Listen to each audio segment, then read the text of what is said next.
खैबर पख्तूनख्वा की खवातीन ने भी पाक फौज के शाना बशाना खड़े होने के लिए मैदान में उतर आई हैं और भारतीय जाहिरियत की शदीद मजम्मत की। खवातीन का मजीद कहना है कि इस वक्त पेशावर में डॉन न्यूज़ की नुमाइंदा ताइबा खान से जान लेते हैं। ताइबा, क्या कहना है खवातीन का मजीद?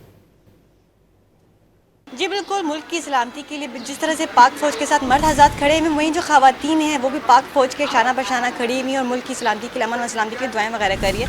रात को भारत की जानिब से बुज़दिलाना हमले के बाद जिस तरह से पाक फ़ौज ने भारत को शिकस्त दी है, तो उससे जो आवाम है उनका हौसला काफ़ी ज़्यादा बुलंद हो चुका है।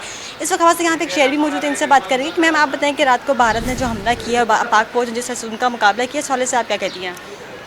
हमारी अपने मुल्क के लिए और मुल्क की सलामती के लिए बड़ी दुआ है और हमारा ईमान है कि खुदा हमारे साथ है, तो हर तरह से हम दुआ करते हैं। मैं एक मसीह खातून हूँ, हमारी पूरी मसीह कौम जो है ना पाकिस्तान के दफ़ा के लिए दुआ करती है, क्योंकि हमारे लिए हज़रत ईसा अलैहिस्सलाम ने भी ये हुक्म दिया है कि मुल्क की सलामती में तुम्हारी सलामती, और मुल्क बिला नागा अपनी दुआ में याद रखा। कि मेरा नाम सिस्टर गुलशन है।